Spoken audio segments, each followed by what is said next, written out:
1950 में एक marketing consultant था जिसका नाम था जेम्स विक्री, जो बहुत फेमस हुआ था, जिसका ये कहना था कि वो लोगों के सबकॉन्शियस माइंड को कंट्रोल कर सकता है और उनके डिसीजंस को चेंज कर सकता है। तो एक्चुअली उसने किया क्या कि जब भी लोग मूवी देखने जाते थे तो वो इंटरवल से जस्ट पहले स्क्रीन में 1/13 ऑफ अ सेकंड के लिए, यानी सिर्फ 0.07 सेकंड के लिए स्क्रीन पर या तो ईट पॉपकॉर्न फ्लैश करवा देता या फिर ड्रिंक कोका कोला फ्लैश करवाता। और जिन भी लोगों को ईट पॉपकॉर्न दिखाई देता उनमें से मैक्सिमम लोग इंटरवल होने पर पॉपकॉर्न खरीद लेते, और अगले शो में जिन लोगों को ड्रिंक कोका कोला दिखाई देता उनमें से मैक्सिमम लोग कोका कोला खरीदते। बहुत से लोगों ने इस स्ट्रैटेजी पर विश्वास नहीं किया और कहा कि ये सब बकवास है, ऐसा कुछ भी नहीं होता। लेकिन इसके कुछ सालों के बाद एक बहुत ही इंटरेस्टिंग बात हुई। एक्चुअली 2000 में अमेरिका में प्रेसिडेंट के इलेक्शंस होने थे, जिसमें जॉर्ज बुश और एल गोर प्रेसिडेंशियल कैंडिडेट के लिए फाइट कर रहे थे। अब इसमें हुआ ये कि जॉर्ज बुश की पार्टी ने एक एड कैंपेन चलाया जिसमें वो एल गोर की बुराइयां कर रहे थे कि कैसे जब एल गोर क्लिंटन के अंडर काम कर रहे थे तो उन्होंने दवाइयों का प्राइस बहुत इंक्रीज करवा दिया था और जॉर्ज बुश प्रेसिडेंट बनने के बाद इनका दाम कम करवा सकते हैं। अब हुआ ये कि इस एड कैंपेन के बीच में 1/13 ऑफ अ सेकंड के लिए वर्ड रैट डिस्प्ले हुआ और ये कैंपेन काफी टाइम तक चलता भी रहा। आप ये वीडियो देखो एक्चुअल कैंपेन की कि किस तरीके से बहुत ही चालाकी से इस वर्ड को दिखाया गया था। अब इसके पीछे स्ट्रैटेजी ये थी कि मैक्सिमम लोगों को चूहों से नफरत होती है और जो लोग इस वक्त पर एड देखेंगे उनका सबकॉन्शियस माइंड रैट वर्ड को रीड करेगा और जिसकी वजह से वो एल गोर के साथ नेगेटिव इमोशंस जोड़ देंगे। लेकिन कुछ टाइम के बाद इस एड को ऑपोजिट पार्टी ने पकड़ लिया और इसे बंद करवा दिया गया। जॉर्ज बुश पर कहा गया कि तुम ये साइकोलॉजिकल ट्रिक्स खेल रहे हो, जिस पर बुश ने कहा कि हम कोई डर्टी ट्रिक्स नहीं खेल रहे, ये बस एक एडिटिंग मिस्टेक थी। एनीवेज, जब इलेक्शंस के रिजल्ट आए तो जॉर्ज बुश ही जीते और एल गोर इलेक्शंस हार गए। बहुत से लोगों ने इसे भी सबकॉन्शियस माइंड की ताकत का नाम दिया, लेकिन कई लोगों ने फिर से कहा कि ऐसा कुछ नहीं होता, ये कोई साइंटिफिकली प्रूवन चीजें नहीं है। और इन चीजों के बाद बहुत से साइंटिस्ट एक्टिवेट हो गए और उन्होंने सबकॉन्शियस माइंड की पावर को टेस्ट करने के लिए बहुत से एक्सपेरिमेंट्स किए, जिसमें सबसे पहला एक्सपेरिमेंट आता है टच। तो इस एक्सपेरिमेंट का मेन गोल ये था कि अगर किसी को हम किसी कॉन्वर्सेशन के दौरान जेंटली टच करते हैं तो क्या दूसरे इंसान के बिहेवियर में कोई चेंज आता है या नहीं। तो इसके लिए साइंटिस्ट ने एक फ्रेंच हैंडसम लड़का लिया और उसे एक डायलॉग दिया जो उसे सड़क पर चल रही लड़कियों को एक एक करके रोक के कहना था। वो डायलॉग कुछ ऐसा था, hi my name is Anton, मैं सिर्फ आपसे ये बोलना चाहता हूँ कि आप बहुत सुंदर हो। अभी मुझे कहीं जल्दी जाना है और मैं लेट हो रहा हूँ, लेकिन मैं सोच रहा था कि अगर आप मुझे अपना फोन नंबर दे दो तो हम कभी बाद में कॉफी में जा सकते हैं। लेकिन इन फ्रेंच मॉडल्स को ये भी डायरेक्शंस दी गई थी कि जब आधी लड़कियों को ये डायलॉग बोले जाए कि उनके कंधों पर बहुत आराम से सिर्फ आधे सेकंड के लिए टच करना है और बाकी आधी लड़कियों को कुछ टच नहीं करना।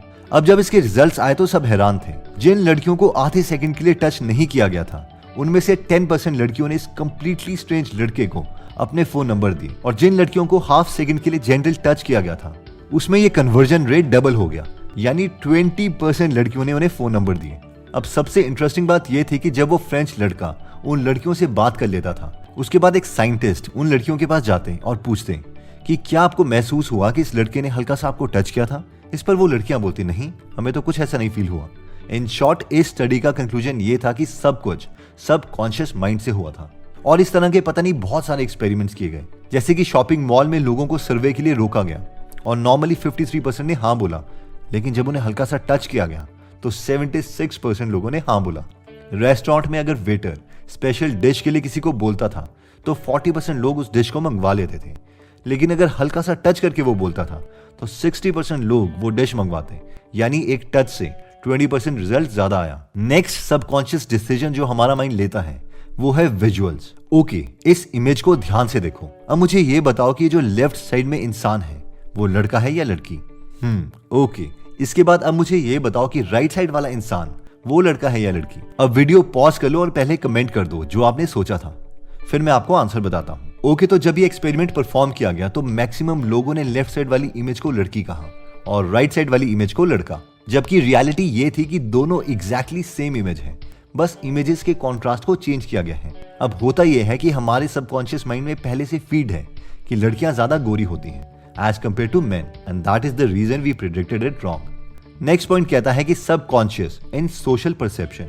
एक बहुत ही इंटरेस्टिंग स्टडी की गई इलेक्शन टाइम में, और वो ये थी कि साइंटिस्ट ने नोटिस किया था कि इलेक्शंस में 3 टाइप के वोटर्स होते हैं। पहले जो किसी एक स्पेसिफिक पार्टी को वोट देते हैं, दूसरी कैटेगरी जो दूसरी पार्टी को वोट करती है, चाहे उन्होंने कुछ भी किया हो। और फाइनली थर्ड कैटेगरी आती है स्विंग वोटर्स की, यानी ऐसे वोटर्स जो किसी को भी वोट दे सकते हैं। वो सिर्फ डिपेंड करता है कि इलेक्शन टाइम में उनके माइंड में क्या थॉट डाला गया है कि किस पार्टी ने रिसेंटली अच्छा परफॉर्म किया और किस पार्टी ने बुरा।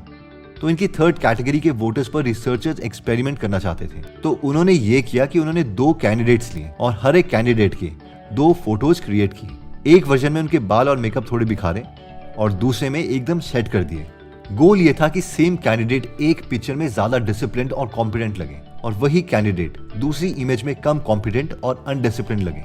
फिर इन फोटोज को बहुत से लोगों को दिखाया गया जो इनको नहीं जानते थे और उनसे कहा गया कि बताओ आपको क्या लगता है कि किसे इलेक्शंस जीतने चाहिए, कौन एक्चुअल में लोगों के इश्यूज सॉल्व कर सकता है। तो हुआ ये कि हमेशा उस इमेज को ज्यादा लोगों ने वोट किया जिस इमेज में कैंडिडेट को फोटोशॉप करके ज्यादा कॉम्पिटेंट बनाने की कोशिश की थी।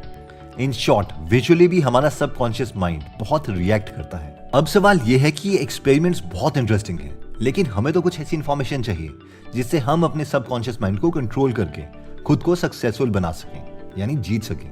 तो इसके लिए वाई कॉम्बिनेटर के फाउंडर पॉल ग्राहम बहुत ही इंटरेस्टिंग वे में बताते हैं कि अपने सबकॉन्शियस माइंड को हम कंट्रोल कैसे कर सकते हैं। देखिए, बहुत से लोग इसे मानते हैं कि ज्यादातर ब्रिलियंट आइडियाज हमें सुबह शार में आते हैं और वो मेनली इसलिए होता है कि रात भर हमारा सबकॉन्शियस माइंड जिन आइडियाज पर काम कर रहा होता है उसका रिजल्ट हमें सुबह अगले दिन मिलता है। Percolated in the subconscious, Right. and it's not really occurring in the shower, but you're kind of getting the results of last night's, computation basically. Right. अब हम डायरेक्टली तो अपने सबकॉन्शियस माइंड को कंट्रोल नहीं कर सकते, लेकिन इनडायरेक्टली हम इसे कंट्रोल कर सकते हैं और ये 3 स्टेप प्रोसेस है। स्टेप 1, जिस चीज के बारे में हम चाहते हैं कि हमारा सबकॉन्शियस माइंड काम करे, उस चीज को हमें अपना प्राइमरी थॉट बनाना होगा, यानी पूरे दिन उसी के बारे में नॉलेज गेन करनी होगी, उसी के बारे में पढ़ना होगा, एक्ट करना होगा। एक बेस्ट वे नॉलेज गेन करने का ये है कि हम किसी एक एरिया पर बहुत से लोगों के आइडियाज को सुनते रहें, जैसे कि बहुत से इंटेलिजेंट लोग भी करते हैं बुक्स पढ़कर।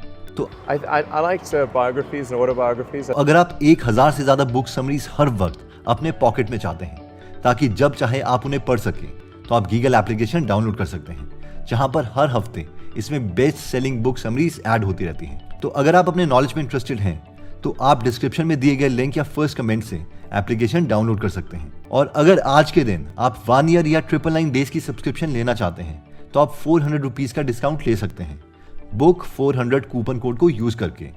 एज ऑलरेडी सेड, ये कूपन कोड सिर्फ आज संडे के लिए ही अवेलेबल है। ओके, तो अब आते हैं स्टेप 2 पर। रात के टाइम और शार के टाइम उस चीज के बारे में सोचना एकदम बंद कर दो और जहां भी थॉट्स जाते हैं उन्हें ड्रिफ्ट करने दो। और जब हम उस चीज से हट जाएंगे उसी वक्त हमारा सबकॉन्शियस माइंड उन्हीं प्रॉब्लम्स को सॉल्व करेगा और फाइनली हमें सोल्यूशन मिल जाएंगे।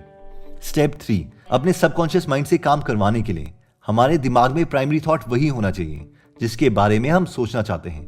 इसलिए कभी भी खुद को ऐसी सिचुएशन में ना डालो जिससे हमारा ब्रेन कुछ और सोचने लग जाए।